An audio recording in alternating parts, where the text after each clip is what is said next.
तप्त मानस शांत हो, जिनके गुणों के गान में वे वर्धमान महान जिन विचरे हमारे ध्यान में। नमः समय साराय स्वानुभूत्या चकास्ते चित स्वभावाय भावाय सर्व भावांतरच्छदे वंदित शब्द शब्दे धूमचल मणो वयम गयम पत्ते मोक्षामि समय पावड़ मणो स्वे केवली। अधिकार में यद्यपि बात क्रोधादि भावों से शुरू की थी, भाव आश्रम से शुरू की थी और कहा था गुणोत्तर में कलश में मंगलाचरण का है कि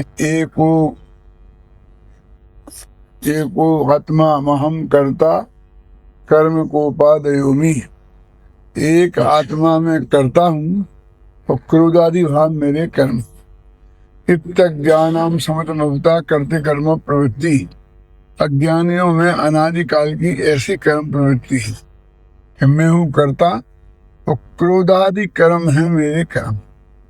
देखो, जब क्रोधादि बोलते हैं तो भाव कर्म को लेना, जब ज्ञानावरणादि बोले तो द्रव्य कर्म को लेना। भाव कर्म जो है ना 25 कसाएं, वो क्रोध से शुरू होती है, तो क्रोध आदि। इसमें ताकतवर कौन सा कर्म? भाव कर्म या आत्मनिर्भर कर्म? महाराज जी फरमा रहे ताकतवर कौन है? पुद्गल ताकतवर है, जीव में जीव ताकतवर है। ये जैन धर्म का महा सिद्धांत है। जीव का नहीं पूछ रहा हूँ, कर्म और भाव। हाँ, भाव कर्म जीव की पर्याय है और द्रव्य कर्म पुद्गल की पर्याय। अपने कल परसों थोड़ी चर्चा की थी कि द्रव्य कर्मों में जो 8 कर्म हैं, 148 प्रकृति की बात नहीं करता हूँ, 8 कर्म हैं, उनमें 7 कर्म का उदय हमको ऐसा विकार पैदा नहीं कर सकता कि जिससे हमें आगामी कर्म बंध हो। आघातिया तो इसलिए एकदम बेकार हैं कि संयोग दिलाते हैं और संयोग के कारण कभी बंध नहीं होते। और घातिया कर्मों में भी ज्ञानावरणी, रसनावरणी और अंतराय, इनके उदय से जो दशा होती है उससे भी बंध नहीं होता। सिर्फ एक मोहिनी कर्म ही बलवान है। तो कर्म की दृष्टि से मोहिनी कर्म और भाव की दृष्टि से मोह राग देश के भाव। तो भाव कर्म तो मोह राग देश के अलावा कोई है ही नहीं। ज्ञानावरणी कर्म के उदय में जो अज्ञान होता है वो भाव कर्म नहीं कहलाता। दर्शनावरणी कर्म के उदय से जो आदर्शन होता है वो भाव कर्म नहीं कहलाता। अंतराय कर्म के उदय से जो आलाप वगैरह होते हैं वो भाव कर्म नहीं है। भाव कर्म से मिथ्यात्व राग होते। तो अब 7 कर्म तो रह गए ना। मिट्टी के ढेले के समान देखा है कुंड ने, पृथ्वी पिंड समाना के वे कर्म पृथ्वी के ढेले के समान है। अब यहाँ जो बात 84 में गाथा महाराज जी ने बताई है, तो वो 83 गाथा में ये कहा था कि निश्चय नय से आत्मा अपने को ही करता है और अपने को ही भोगता है ना। 83 गाथा, निश्चय नयेन एवं आदा अपान में वही करे दी, वेद दिए पुणुतम चैव जान अत्ता तु आत्तानम। और अब इसमें कहते व्यवहार दिखाते हैं कि परम सत्य बात ये है। कौन सी है? कि निश्चय नय से भगवान आत्मा अपने आत्मा भावों का करता है। अभी इसमें महाराज जी विकारी और निरवय भावों का भेद नहीं डाला, इसलिए ज्ञानी और अज्ञानी आत्मा का भेद नहीं डाला। वहां कह दिया कि आत्मा करता है और किनका? अपने भावों का।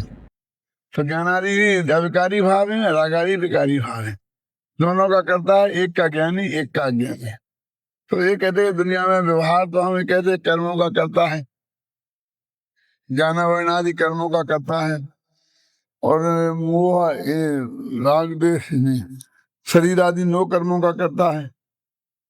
कहते व्यवहार से दुआरा उग्गल कम्मम करे विहम नो चैव पुणो बेई कम्म फलम पुग्गल कम्म फलम अनेक।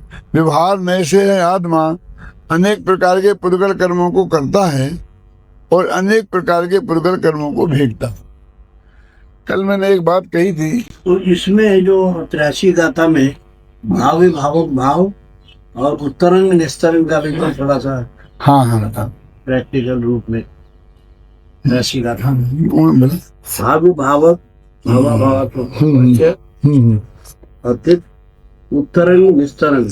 हाँ, यथोत्तर निस्तरंग अवस्था समीर संचरण निमित्त हाँ, एक ये बात है इसमें कि जैसे हवा चलती है तो समुद्र में ऐसी तरंगें उठती हैं ऊपर को, और हवा मध्य पड़ती है तो वो तरंगें शांत हो जाती हैं। तो उस तरंग उत्तरंग और निस्तरंग माने हम तरंगों का उठना और तरंगों का शांत होना, ये में निमित्त हवा है, लेकिन उपादान वो समुद्र ही है। क्यों? क्योंकि जब समुद्र में भाटा आता है तब कितनी ही हवाएं चलें और कितनी ही नदियों का पानी समुद्र में गिरे, ज्वार नहीं आ सकती।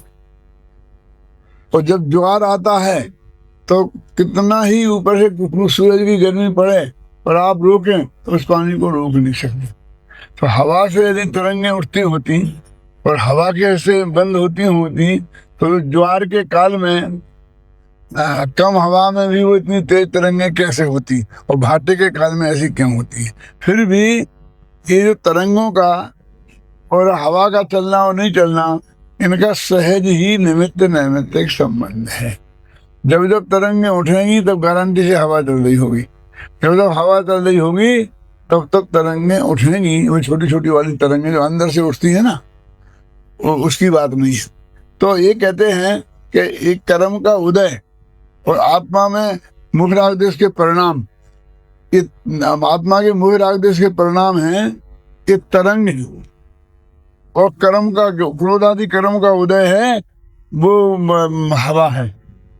तो अपन इससे देखो, एक निर्णय होता है बहुत मार्मिक कि हमको बहुत तेज गुस्सा आ रहा, तो उससे ये निर्णय पक्का होता है कि हमारे तीव्र क्रोध कर्म का उदय है। अब उल्टा करो कि हमको तीव्र क्रोध कर्म का उदय हो, एक तीव्र गुस्सा आएगा क्या? नहीं, तो कोई गारंटी नहीं है। मुनिराजों के कितना क्षमता भाव होता है और पुराना बहुत सा तीव्र कर्म का उदय आकर खिल जाता है। तो कर्म के उदय के साथ क्रोधादि विकार होने का नियम नहीं है, लेकिन क्रोधादि विकार हो रहे हों तो कर्म का उदय गारंटी से है, ये नियम है। माने उल्टा नियम है कि धुआं अग्नि का होता है ना, कि धुआं है तो अग्नि अवश्य होगी, अग्नि हो तो धुआं हो भी हो नहीं भी हो। तो अभी दो हेतु होते हैं, कारक और एक ज्ञापक महाराज। कारक हेतु का मतलब उसको उसने किया है, और ज्ञापक माने उससे मालूम पड़ता है कि वो चीज वहां है। तो अग्नि धुआं का कारक हेतु है क्योंकि अग्नि से धुआं आया है, और धुआं अग्नि का ज्ञापक हेतु है क्योंकि धुआं को देखकर अग्नि का ज्ञान हुआ है, धुआं के ज्ञान से अग्नि का ज्ञान हुआ है, इसलिए वो ज्ञापक है। किया कुछ नहीं, धुआं ने अग्नि को पैदा नहीं किया, लेकिन जहाँ धुआं होगी तो अग्नि अवश्य होगी। तो जहाँ कर्म का मतलब द्रव्य राग द्वेष होगा, क्रोध होगा, तो द्रव्य कर्म अवश्य होगा, एक ज्ञापक नियम। यानी हमारा क्रोध तो दिखाई देता है, तो द्रव्य कर्म दिखाई नहीं देता। यद्यपि शास्त्रीय भाषा में बात करेंगे तो द्रव्य कर्म है स्थूल और भाव कर्म है सूक्ष्म। तो इसलिए हमें द्रव्य कर्म दिखाई देना चाहिए और भाव कर्म दिखाई नहीं देना चाहिए, लेकिन उल्टा है, द्रव्य कर्म सूक्ष्म है। क्यों? तो वो कारमान वर्गना अत्यंत सूक्ष्म है, और भाव कर्म यद्यपि उससे सूक्ष्म है लेकिन वो हमारी पर्याय है ना, तो हमारे अनुभव में आ जाती है। फिर कहता हूं कि आपका द्रव्य कर्म और आपका भाव कर्म, मेरे आपका द्रव्य कर्म स्थूल होगा, भाव कर्म सूक्ष्म होगा, लेकिन मेरा द्रव्य कर्म और मेरा भाव कर्म, मेरे लिए भाव कर्म स्थूल है। क्योंकि गुस्सा आता हुआ मुझे दिखाई देता है, घमंड होता हुआ मुझे दिखाई देता है, लोभ होता हुआ मुझे दिखाई देता है, और क्रोध कर्म का उदय आ रहा है कि नहीं आ रहा ये दिखाई नहीं देता। तो ज्ञात से अज्ञात का अनुमान किया जाता है। तो क्रोध तो है ज्ञात, गुस्सा, और कर्म का उदय है अज्ञात। इससे हमको लगता है कि हमारे तीव्र क्रोध कर्म का उदय है। तो ये तो हमने सिर्फ जाना, द्रव्य कर्म के उदय को भाव कर्म से जाना, तो ज्ञापक हेतु कहलाता है कि वो तो सिर्फ जानने के काम आता है। पूर्व का अविनाभावी संबंध है। हाँ, ऐसा अविनाभावी संबंध भी एक तरफा लगता है महाराज। ऐसा लगता है कि धुआं होगा वहां अग्नि अवश्य होगी, और फिर जब लौटते हैं ना व्यतिरेक लगा, इदानमय हो गया। अब व्यतिरेक, तो जहाँ अग्नि नहीं होगी वहां धुआं नहीं होगा। लौट के ऐसा नहीं कह सकते जहाँ धुआं नहीं होगा अग्नि नहीं होगी। जहाँ द्रव्य कर्म होगा वहाँ भाव कर्म होगा क्या? हाँ, यही तो नहीं बैठता है ना। कहा कि भाव कर्म से द्रव्य कर्म का उदय। हाँ, मैं फिर कहता हूँ अभी, तो महाराज बहुत अच्छा प्रश्न है कि द्रव्य कर्म के उदय में भाव कर्म हुआ, तो भाव कर्म यदि हमें दिखाई दिया तो उससे ये नक्की है कि उसके द्रव्य कर्म का उदय है। एक बात तो पक्की हो गई। अब इनसे उलटते हैं कि द्रव्य कर्म से भाव कर्म का नियम है कि नहीं है, जो आपने अभी पूछा मेरे से, कि अंदर में द्रव्य कर्म का उदय हो तो भाव कर्म होगा कि नहीं होगा। यदि ये सर्वथा मान लें तो मोक्ष का मार्ग रुक जाता है, मोक्ष का मार्ग ही खत्म हो जाएगा। क्योंकि ऐसा अनादि काल से आज तक कौन सा काल है कि जब इस जीव के मिथ्यात्व का उदय नहीं था। और मिथ्यात्व के नाश का पुरुषार्थ मिथ्या दृष्टि करते हैं, सम्य दृष्टि नहीं, तो उनके तो मिथ्यात्व है ही नहीं। तो मिथ्यात्व के नाश का उपाय मिथ्यात्व के उदय के काल में होता है। जैसे तिलक ने नारा लगाया था ना, स्वतंत्रता हमारा जन्म सिद्ध अधिकार है, कि इसमें क्या बात है? अरे कैसे नहीं, जब उन्हें उसके गुलाम थे जिनका सूरज नहीं डूबता था, उस वक्त ये कहना कि स्वतंत्रता हमारा जन्म सिद्ध अधिकार है, उसकी कीमत बहुत जुदी है, और आज कहना उसकी कीमत में बहुत फर्क है। वो ये कह रहे हैं कि द्रव्य कर्म के उदय से भाव कर्म यदि नियम से करना पड़े तो अनुपात में मात्रा टू मात्रा, तो हमेशा द्रव्य कर्म मौजूद है अनादि से, और गुस्सा आता ही रहेगा, मिथ्या तो होता ही रहेगा, और उससे नया कर्म बनता ही रहेगा। तो थोड़ा सा रास्ता तो खुला है। क्या रास्ता खुला है? कि जब द्रव्य कर्म का उदय आए तो उस वक्त हम क्रोध ना करें, कि तीव्र नहीं करें, कम करें। ये हमारे हाथ में है। यदि इसे भी आप छीन लेंगे तो तब फिर तो वही अनादि परंपरा हो जाएगी। द्रव्य कर्म से भाव कर्म, भाव कर्म से द्रव्य कर्म, द्रव्य कर्म से भाव कर्म, भाव कर्म से द्रव्य कर्म। सामान्य रूप से तो द्रव्य कर्म और भाव कर्मों का तो अविनाभावी संबंध है। हाँ, वो चूडम जी ने मोक्ष प्रकाशक में लिखा है कि यदि पानी में आदमी बहता जाता हो तो तीव्र वेग हो तो उस वक्त हाथ पैर मारेगा तो हाथ पैरों में दर्द हो जाएगा, थक जाएगा, समुद्र में चला जाएगा। तो उस वक्त वो क्या करे कि चुपचाप बहे, और जब वो थोड़ा मंद हो, जहाँ पर पानी हो, बाद में पास में वृक्ष हो, धारा थोड़ी मंद हो, तो वहाँ जो ताकत बची है हाथ पैर मार के फटाफट उसे पकड़ ले तो बच जाएगा। यदि वो सारी ताकत तीव्र वेग में खर्च कर देगा तो फिर वो मंद वेग में भी नहीं बच पाएगा। तो तीव्र कसाई के वेग में बचना बहुत संभव नहीं है, बहुत कठिन है, असंभव ही जैसा है। लेकिन मंद के उदय में उसकी उपेक्षा की जा सकती है। चार महाराज थे, हाँ, जन्मस्थान। हाँ, हाँ, हम 12-13 साल साथ रहे। हाँ, विधवा मत करो और अंग्रेजी मत पढ़ो, कहीं पत्थर फेंकना शुरू कर दिया। हाँ, बाबू पर किया, हाँ, तो सातों साथ उसे कहा सामयिक। हाँ, हाँ, तो पत्थर फेंकने वाले मेरे को फेंक के देख के चले। हाँ, हाँ, किताब भी निकलेगी।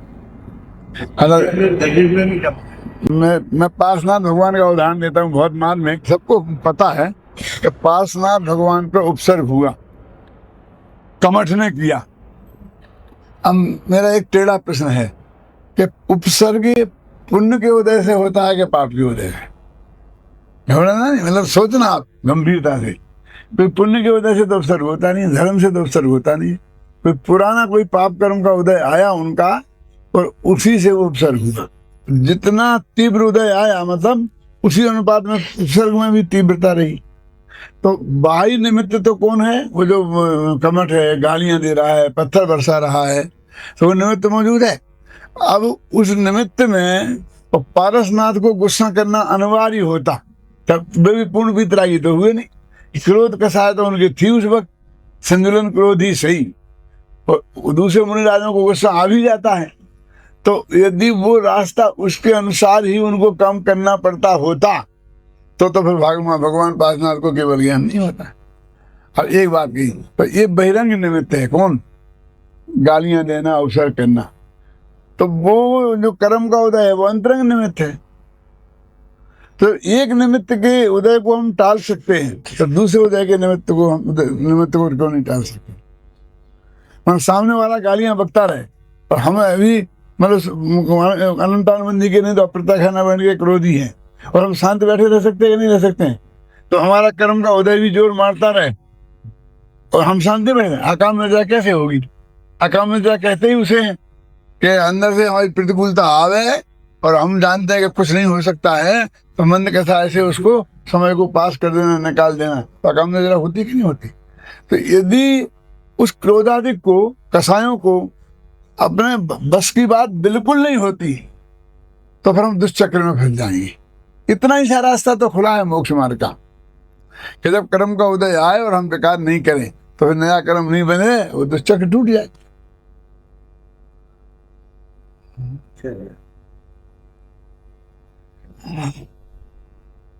तो 85 में गाथा में 84 गाथा में व्यवहार ने बताया है। और जैसा कि मैंने कल आपको कहा था कि समय सार की ये स्टाइल है कि एक गाथा में व्यवहार ने बताएंगे तो तत्काल दूसरी गाथा में उसका खंडन कर देंगे। ऊपर की पंक्ति में व्यवहार ने बताएंगे तो नीचे की पंक्ति में निषेध कर देंगे कि उनमें निषेध निषेधक संबंध है। देखो मैं अभी गाथा गाथा पढ़ता हूँ दोनों, फिर टीका बाद में पढ़ेंगे। व्यवहार सदु आदा व्यवहार नैसे आत्मा पुद्गल कर्मों मणे भी हम करे दी, अनेक प्रकार के पुद्गल कर्मों को करता है ना। तम चैव पुण्य वेदी, और उन्हीं पुद्गल कर्म के उदय को वो आत्मा भोगता है। क्यों? अनेक प्रकार के जो पुद्गल कर्म है उन्हें भोगता है, उनका करता है। अब देखिए आगे आगे, यदि पुद्गल कर्म मिणम कोदितम चैव वेद यदि आदा दुख क्रिया विदरतो प्रसज्जये सो जनाम मदम। कहते हैं यदि पुद्गल कर्म को आत्मा करे और भोगे, पहली गाथा में खुद कह रहे और दूसरी गाथा में कह रहे करे और भोगे, तो जीव दुख क्रियावादी हो जाएगा। और दुख क्रियावाद जो है वो जनाब सदम मैंने जिनेन्द्र भगवान को पसंद नहीं है, जिनेन्द्र सम्मत नहीं है। ये बात भगवान को पसंद नहीं है कि एक दुख क्रियावादी क्या होता है कि एक द्रव्य के दो करता हूं, कोई दुख क्रियावादी। एक द्रव्य दो काम करे तो वो दुख क्रियावादी। दो द्रव्य मिलकर एक काम करें तो वो दुख क्रियावादी। तो कहते हैं, इस बहुत अच्छा वर्णन है इसमें, और बनारसी दास के छंद बहुत अच्छे हैं इसमें, इन्हीं प्रकरण पर। फिर उल्लुक तीर नाम का बहुत बड़ा दार्शनिक था। हाँ, विक्रियावादी था। हाँ विक्रियावादी था। दो क्रियाणम युक्ति उल्लुक तीरे उत्पन्ना। हाँ हाँ लिखा है। हाँ इसी प्रकार को क्रिया मानता था। हाँ, एक ही कार्य से दो क्रिया। मैं इसके कई उदाहरण देता हूँ आपको तो अंदाजा लगेगा आपको कि शुभ राग है, अब उसी से तो पुण्य बंध हो और उसी से मोक्ष मिले, माने बंध का अभाव हो, तो दो काम एक साथ कैसे रहते? ये एक कारण से दो काम, या तो उससे पुण्य का बंध का हो और या कर्म का अभाव का, है ना। अब आत्मा अपने भाव को भी करे और पुद्गल की क्रिया को भी करे, शरीर की क्रिया को भी करे और आत्मा के भाव को भी करे, तो दो क्रियावादी हो गया, दो क्रियाएं उसकी, क्योंकि पुद्गल के नहीं हुआ। मैंने एक छोटा सा उदाहरण देता हूँ, बहुत सरल है वैसे, कि करीब 35 साल पुरानी बात है महाराज, कि आदर्श नगर में मैं प्रवचन करने जाता था जयपुर में, तो वो चर्चा होती रहती थी। तो एक दफे मैं बड़े मंदिर से प्रवचन करके आया तो दो आदमी लड़ रहे थे, आप वहाँ बैठी थी। और झगड़े का कारण ये था, एक कहता था कि जो खाना खाते हैं ना तो जीभ खाता है कि पुद्गल, ये दो क्रियावाद से संबंधित है। तो मेरे से उनने पूछा हमारा झगड़ा निपटाओ। वो ये भी कहा ये कहते हैं ऐसा और ये कहते हैं ऐसा। मैंने कहा देखो भोजन का टाइम है, पहले तो चलो अपन करके देखते हैं कौन खाता है, हैं? फिर बाद में अपन बात करें। बहुत तेजी में थे दोनों।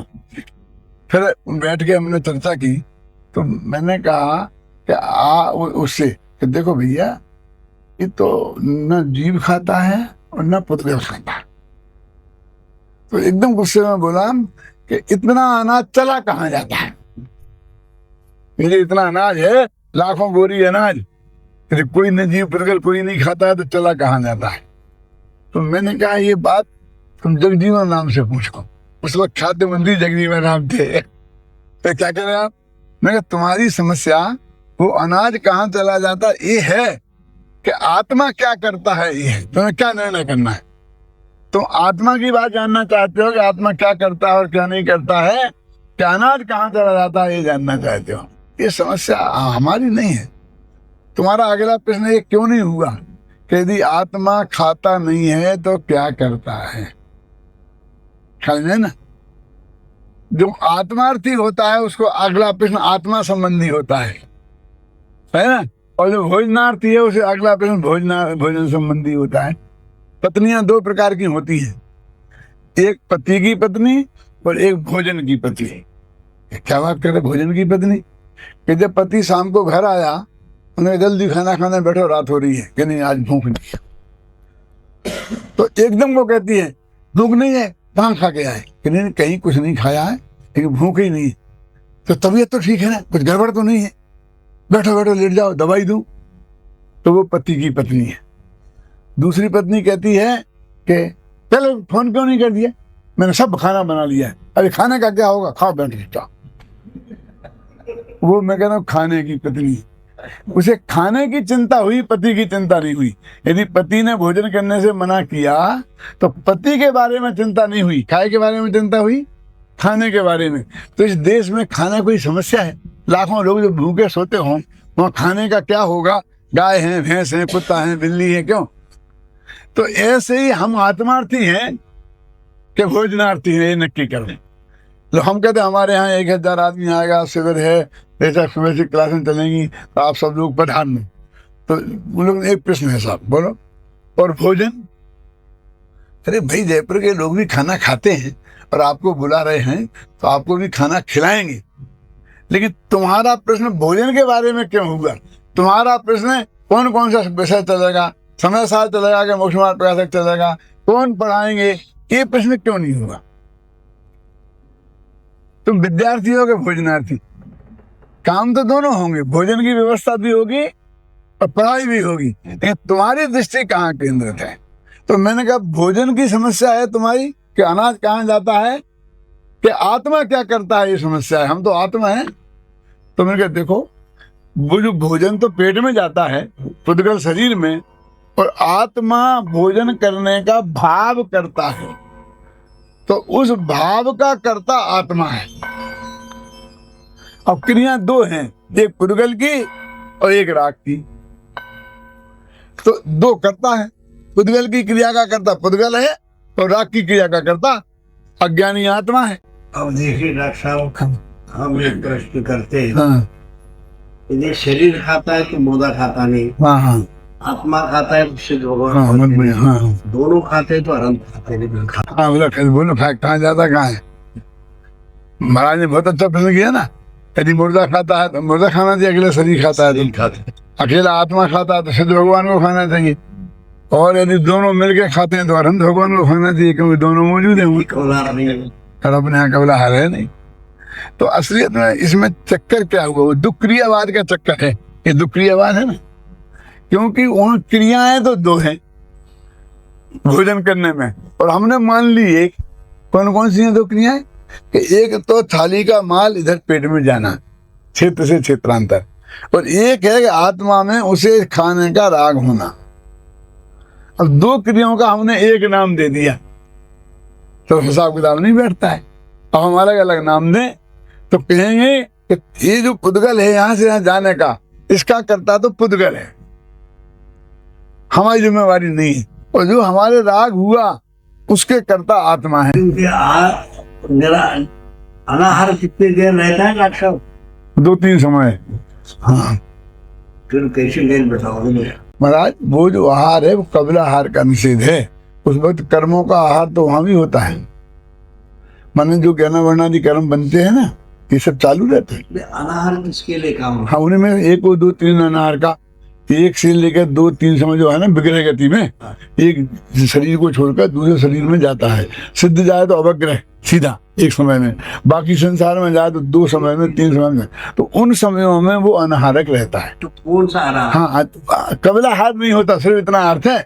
बाकी हाँ होता है, बाकी होने दो। उतने देर के लिए कौला आहार नहीं होता, नहीं होता। हाँ ये भी तो गुड़ विषय। हाँ, वो गुड़ तो है ही, लेकिन वो दो या तीन समय के लिए सिर्फ भोजन नहीं होता, लेकिन कर्म का आहार, चारमान वर्गना का बंधन तो वहाँ होता ही रहता है उस वक्त भी। तेजस वर्गना, कार्बन वर्गना, इनका बंधन होता रहता है। अच्छा, अभी तीसरी बात चलती है थोड़ी सी कि वो खाने की दो क्रिया हुई, एक क्रिया राग की क्रिया और एक जड़ की क्रिया। तो जड़ की क्रिया का जड़ करता और राग की क्रिया का करता अज्ञानी आत्मा। तो अज्ञानी क्या करेंगे? क्यों, खाना तो ज्ञानी भी खाते हैं, मुनिराज भी आहार लेते हैं क्या? नहीं।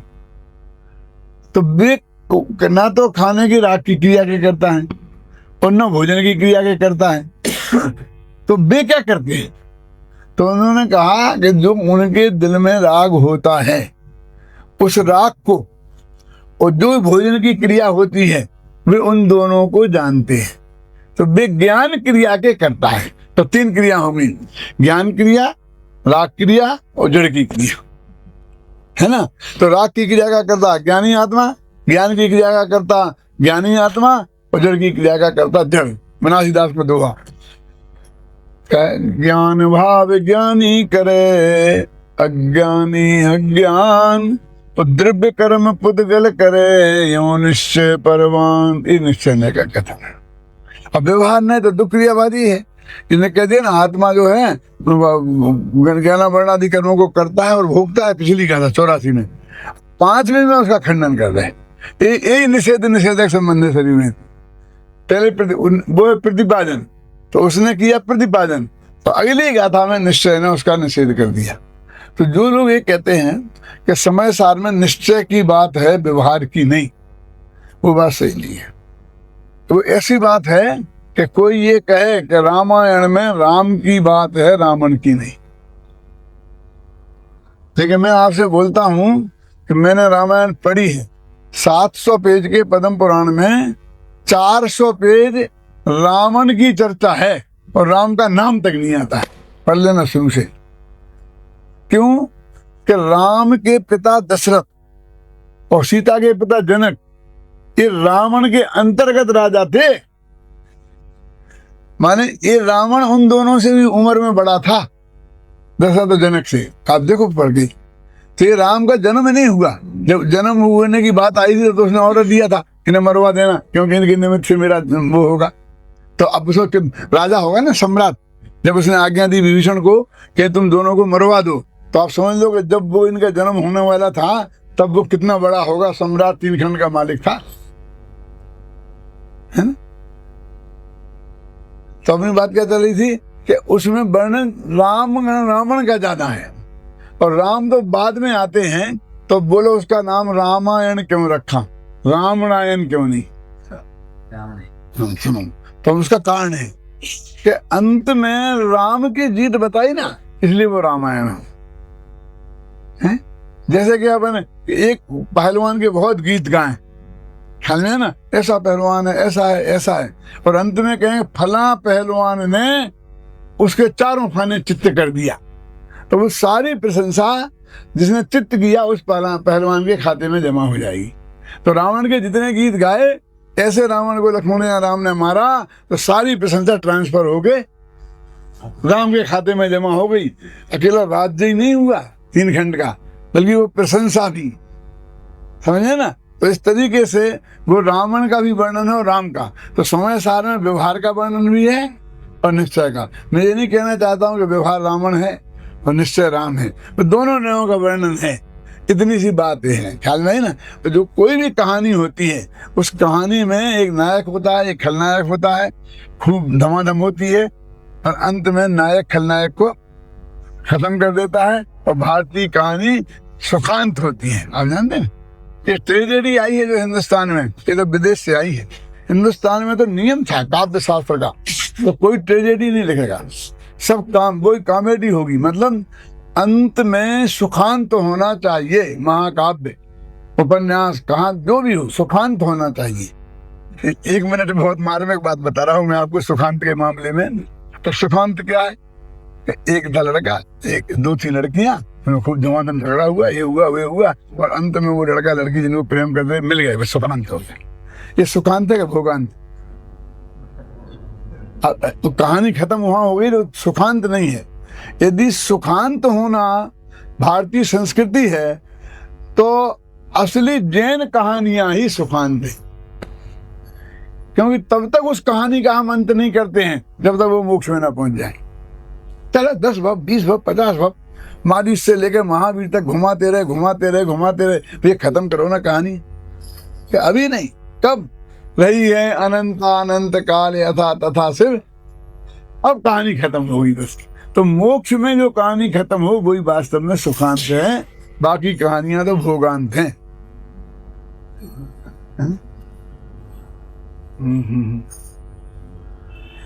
हाँ, तो अभी बात चल रही थी कि दुख क्रियावाद जिनेंद्र भगवान को असहमत है। जिनेंद्र भगवान इससे असहमत है। बनारसीदास का नाटक समय सार है, बहुत अच्छे छंद है उसमें, दुख क्रियावाद के है क्या, दुख क्रियावाद संबंधी छंद बनारसीदास ने नाटक समय सार में अमृतचंद्र के कलशों के आधार पर और टीकाओं के आधार पर बहुत अच्छे छंद लिखे हैं उसमें कि दुख क्रियावादी कैसे होते हैं, दुख क्रियावाद का मतलब क्या है, दुख क्रियावाद क्यों गलत है।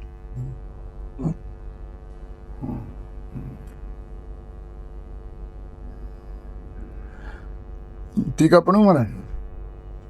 हाँ। इस लोक में जो क्रिया है वह पहले से ही सभी परिणाम स्वरूप है। इस कारण परिणाम ही है, कुछ भिन्न वस्तु नहीं है।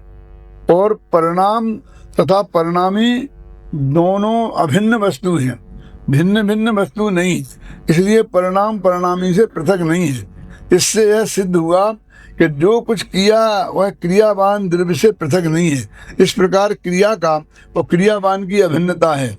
ऐसी वस्तु की मर्यादा होने से जैसा जीव व्यापक भाव से अपने परिणाम को करता है, तो भावक भाव से उसी अपने परिणाम का अनुभव करता है, भोगता है। उसी तरह व्यापक भाव से उद्गल कर्म को भी करे और भावक भाव से उसी का अनुभव करे, भोगे। तो अपनी और पर की मिली हुई दो क्रियाओं का अभेद हुआ। ऐसा होने पर अपने और पर के भेद का अभाव हुआ। इस प्रकार अनेक द्रव्य स्वरूप एक आत्मा को अनुभव करने वाला मिथ्या दृष्टि होता है, परंतु ऐसा वस्तु स्वरूप जिनदेव के लिए नहीं कहा है, इसलिए जिनदेव के मत के बाहर है। तो इसमें क्या है, मैं मानव की बात आपको बताता हूँ।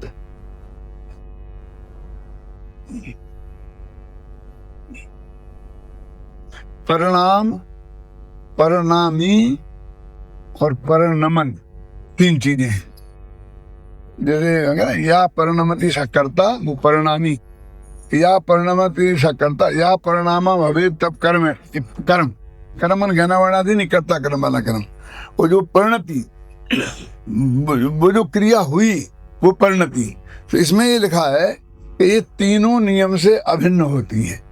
माने जो वो कर्म है और परिणति, ये दोनों अलग अलग हैं क्या? यानी मिट्टी से घड़ा बना, वो घड़ा है कर्म और वो बनने की क्रिया है क्रिया। तो घड़ा बना और बनने की क्रिया क्या फर्क है? वो कहते क्रिया और कर्म एक ही है, और वो क्रिया और कर्म कर्ता में ही होती है, कर्ता से होती है। इसलिए कर्ता, कर्म और क्रिया ये तीनों अभिन्न हैं। अब जब अभिन्न है तो वो व्यापक भाव अभिन्न में होता है। हाँ, तो व्यापक भाव अभिन्न में होता, 20 अगर है निकाल दुख लिया बाद कर्ता कर्म अधिकार है ना। तो ये क्या कह रहा था मैं, व्यापक भाव में ही कर्ता कर्म होता है। तो जीव का परिणमन के साथ ही व्यापक भाव है, कर द्रव्य के साथ व्यापक भाव है नहीं, कोई ज्यों द्रव्य में नहीं है। तो वो उसका ही करता रहा।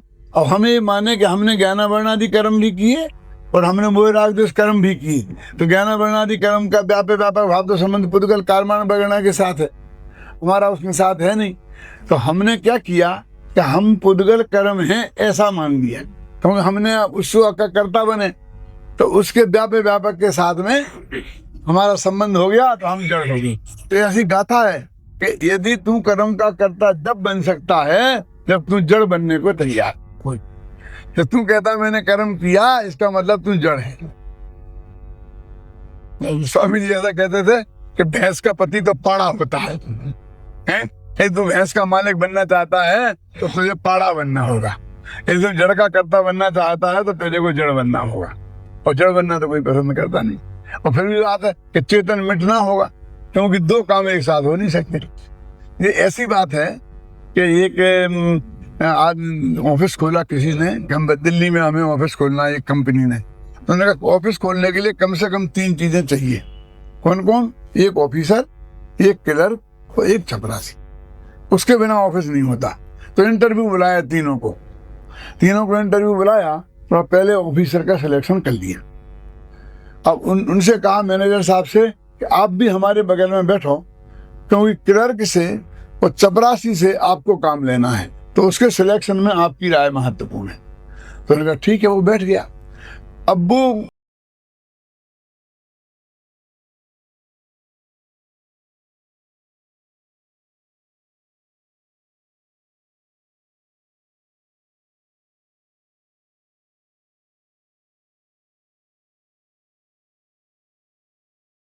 पत्र लिखने लगा, ये करे, मैं कर लूंगा साहब। तो उन्होंने कहा ठीक है, नया नया ऑफिस खोल रहे हैं, ये साहब कहते कर लेंगे, तो चलो छोड़ो इंटरव्यू इसको बताओ। फिर कहा चपरासी को क्यों ले रहे हैं? ये जाएगा, झाड़ू लगाएगा और ये डाकखाने में पोस्ट कार्ड डालने जाएगा, ये करेगा। अरे हम तो गांधी जी के चेले हैं, हमें एक झाड़ू लगाने के लिए पूरा आदमी रखो, ये तनख्वाह दो, हम तो अपनी झाड़ू लगा के बैठ जाएंगे क्या चटाई पे आराम से कि अब इसकी जरूरत नहीं है।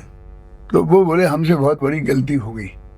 क्या गलती हो गई? कि तुम्हारा सिलेक्शन हमने मैनेजरी पे कर लिया, क्या तुम्हारा चपरासी पे होना चाहिए था।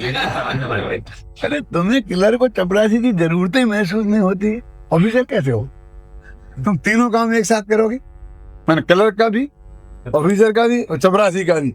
तो 3 काम एक साथ करे ऐसा ऑफिस हमें नहीं खोलना। ये बनिया की दुकान हो सकती है ऐसी, कोई सेठ जी हो, भाई मुनीम जी और भाई चपरासी, ये बनिया की दुकान नहीं खोलना है। हमें अपनी बड़ी कंपनी का बड़ा ऑफिस खोलना है। तो ऑफिसर का काम ऑफिसर ही करेगा, ख्याल में आए ना? वो जाके डाकखाने में डालने नहीं जाएगा, वो झाड़ू नहीं लगाएगा, अरे वो अपने हाथ से उठाकर पानी भी नहीं पिएगा तो हम नौकरी से निकाल देंगे। आखिर हमारी इज्जत का सवाल है, आखिर वो हमारा ऑफिसर है, हमारी कंपनी का ऑफिसर है। तो ऐसे ही आत्मा अपने भाव भी करे और पुद्गल के भी करे और दुनिया के भी कर दे, तो वही हो गया। तो ऑफिसर बनने लायक ही नहीं है, चपरासी बनने लायक है। निकाला पढ़ बोल। हाँ तू बोल, दुखरी आबाद के संबंधी छंद। कोई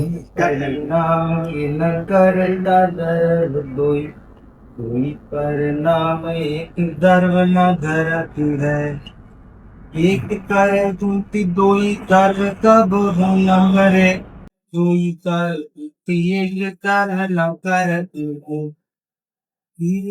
गल खेल और लाई हो अपने अपने लो नरत है। गढ़ परिणाम को करता है उदिगल, चिदानंद चेतन स्वभाव आचक है। कर्म कर्तव्यता करे न करता दोए, बुधा धर्म सत्ता तभी एक भाव क्यों होए। और भी है, कर्ता का शिक्षा करे क्रिया कर्म करता, नाम भेद बहुविधि भयो वस्तु एक निर्धार।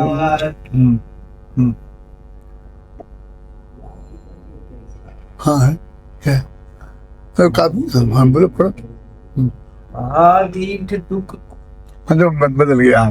तो उसके भी पहले जो तुमने पढ़ा है ना, उसके भी पहले जो शुरू है। कर्ता परिणामी हाँ हाँ जी जी।